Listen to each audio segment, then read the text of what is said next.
नमस्कार. मी भगवंत कुलकर्णी. परखड सत्य यूट्यूब चॅनलमध्ये तुमचं सगळ्यांचं खूप स्वागत आहे. आजचा विषय म्हणजे की काल डोंबिवलीला एक मोठी घटना घडली. रमेश म्हात्रे नावाचे एकनाथ शिंदेंचे नगरसेवक यांनी एका हॉस्पिटलमध्ये जाऊन एका डॉक्टरला मारहाण केली. एका लेडी डॉक्टरलाही मारहाण केली असं दिसतं, पण ते म्हणतात नाही केली म्हणून.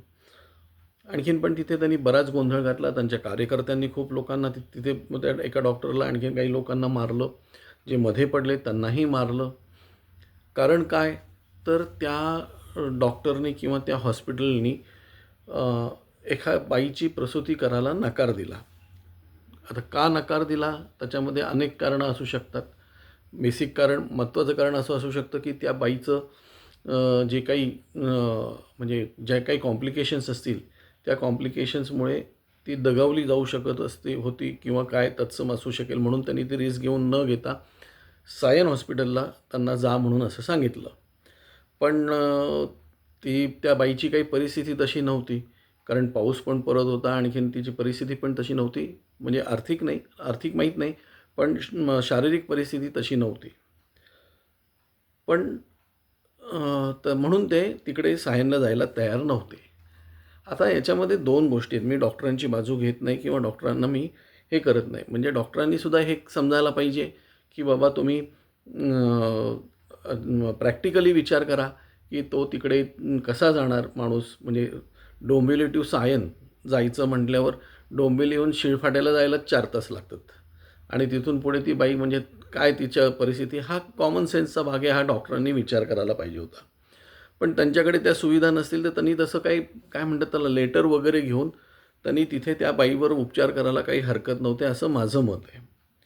हा झाला त्या डॉक्टरांच्या विरुद्धचा माझा स्टँड. पण त्याच्यानंतर ते कोण जे होते ज्या बाई होत्या त्यांनी कोण नगरसेवक रमेश म्हात्रेंना आणलं. रमेश म्हात्रे तिथे त्यांच्या त्या सगळ्या लोकांबरोबर आले, कार्यकर्त्यांबरोबर आले आणि त्यांनी यांना जाब विचारला असेल तर त्यांनी त्या ह्याच्यामध्ये त्या डॉक्टरला बेफाम मारला. हे मारलेलं सगळं CCTVमध्ये दिसतंय. त्यांनी त्या बाईच्या अंगावर हात उगारला. ती फोनवर बोलत होती. त्यांचं म्हणणं असं की मी फोनवर बोलत होतो, ती फोनवर बोलत होती, आमच्याकडे दुर्लक्ष करत होती म्हणून त्यांनी, पण तोसुद्धा त्यांना ते हात मारायला त्यांना अधिकार नाही. बायका ह्या आपल्याकडे एक वेगळं स्टेटस आहे आणि बायकांचा मान हा राखलाच पाहिजे. तुम्ही असं करणं, आणि रमेश म्हात्रेसारख्या माणसांनी तर असं करूच नये. म्हणजे हे रमेश म्हात्रे कोण, यांची काय बॅकग्राऊंड आहे? हे एक नगरसेवक आहेत. एक शिवसेना शिंदे गटाचे हे नगरसेवक आहेत. एका डॉक्टरला त्या डॉक्टरच्या काय प्रॉब्लेम्स आहेत किंवा डॉक्टर व्हायला काय लागतं आणि त्यांनी त्याला का नाही म्हटलं, हे समजण्याची पात्रता रमेश म्हात्रेंची आहे का? काय रमेश म्हात्रेंना मेडिकलमधलं काही कळतं का? ठीक आहे, त्यांनी केलं नाही तर मग रमेश म्हात्रेंनी त्याला ऑप्शन काय दिला, उलटं ऑल्टरनेटिव्ह काही दिला का? आणि त्यांना हा अधिकार कोणी दिला मारायला? ते नगरसेवक आहेत म्हणून. नगरसेवक झाले म्हणून काय झालं? नगरसेवक झाले म्हणून काय झालं? तुम्हाला मारायचा अधिकार नाही, शिवीगाळ करायचा अधिकार नाही. हा ही जी एक विकृती आहे, मी याला विकृतीच म्हणतो. काय ही जी एक विकृती आहे ह्या राजकारणी लोकांच्या याच्यात आलेली आहे. काय की तुम्ही नगरसेवक झालात, तुम्ही आमदार झालात, जिल्हा परिषद सदस्य झालात, खासदार झालात, म्हणजे तुम्ही या देशाचे राजे झालात का? त्या ठिकाणचे राजे झालात का? अजिबात नाही. तुम्हाला कोणावरही हात मारायला, हात घालायला अधिकार नाही. आणि ह्यांची बॅकग्राऊंड काय, हे कोण आहेत, किती सुसंस्कृत आहेत, किती शिकलेले आहेत, काय किती हे म्हणजे भ्रष्टाचारी आहेत, नाही आहेत, काय आहेत हे? आणि काही असलं तरी तुम्हाला असं मारायला अधिकार नाही आहे. फक्त तुमची ताकद आहे आज तिथे म्हणून तुम्ही त्या माणसाला मारलात तिथे. तो डॉक्टर बिचारा एकटा होता, तुमची एवढी सगळी गुंड लोक होती, त्या गुंडांनी मिळून तुम्ही सगळ्यांनी मिळून त्याला मारला. तुम्हाला मारायचा काय अधिकार आहे? तुम्ही असं काय मोठं कार्य करतात की तुम्हाला असा कुठला नैतिक अधिकार दिलेला आहे मारायचा? आणि असे नगरसेवक असतील तर नको आहेत असे नगरसेवक. आज त्यांना अटक झालेली आहे. काय? त्यांना अटक झालेली आहे.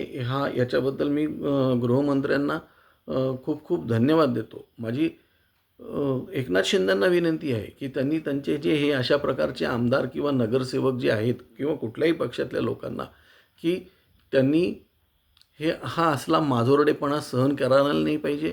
आणि शासनाने, माझं तर म्हणणं असं आहे की ह्या माणसाला पुढची 6 वर्ष निवडणूक लढवता आली नाही पाहिजे. याचं नगरसेवक पद गेलं पाहिजे. असा कुठेतरी क्लॉज असलाच पाहिजे. नसला तर तो इन्कॉर्पोरेट करा. आत्ता तुम्ही लॉ चेंज करतायत त्याच्यामध्ये हे लॉ घाला. कारण ह्या लोकांची ही खूप माजोरी आणि मगरुरी झालेली आहे. काय? अत्यंत मुजोरी आणि मगरूर लोकं आहेत ही. आणि यांचा बंदोबस्त हा झालाच पाहिजे. माझं तर देवेंद्र फडणवीसांना, ते गृहमंत्री आहेत, मुख्यमंत्री आहेत, यांना माझी विनंती आहे की जसं योगी आदित्यनाथांनी ते तिथे त्या गुंडांना जो चोप देतात, आणखीन सरळ करतात, किती मोठ्या प्रमाणावर तिथे गुंडगिरी कमी झालेली आहे उत्तर प्रदेशमध्ये. हे मी ऐकून किंवा वाचून सांगत नाही. मी स्वतः मधल्या काळात माझी मुलगी तिथे शिक्षणाला होती, त्यावेळेस मी वाराणसीला वरच्या जायचो मी. त्यावेळेस मी तिथे इतर लोकांचं मी ऐकलं आहे, रिक्षावाल्यांचं ऐकलं आहे, सगळ्या सामान्य जनतेचं ऐकलं आहे की तिथे खूप मोठ्या प्रमाणावर लॉ अँड ऑर्डरमध्ये चेंज झालेला आहे. आज आपल्याकडे ही अशी जी गुंडगिरी प्रवृत्तीची जी लोकं आहेत, यांना अजिबात पाठीशी घालू नका. आज तुम्ही त्यांना अटक केली, उद्या त्यांचं नगरसेवक पद घालवा. त्यांचं नगरसेवक पद घालवून त्यांना पुढची 6 वर्ष तरी त्यांना किंवा त्यांच्या मुलाला नगरसेवक होता नाही आलं पाहिजे किंवा त्यांच्या बायकोला नगरसेवक होता नाही आलं पाहिजे. आणि अशा लोकांना जे तिकीटं देतील त्यांनासुद्धा आपण मतं दिली नाही पाहिजेत. आज एवढंच. धन्यवाद.